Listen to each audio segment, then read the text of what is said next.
Welcome to the Banker Lamp. Please enjoy the video. You're ready. Open the Zoom desktop app and sign in.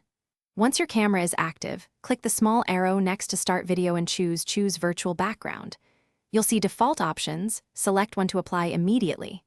If you want your own look, click the plus sign to upload a photo or short video. Zoom applies it live. Make sure your face remains clear on screen.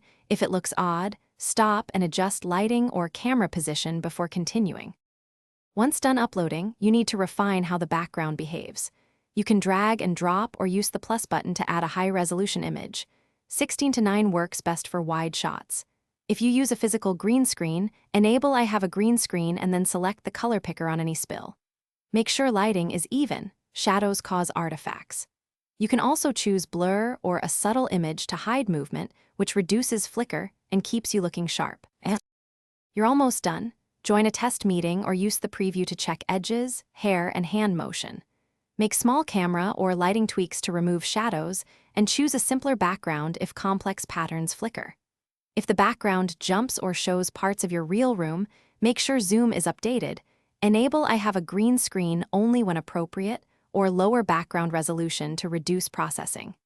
If problems persist, restart the app and Thanks for watching. If this was helpful, leave a like and consider subscribing. See you next time.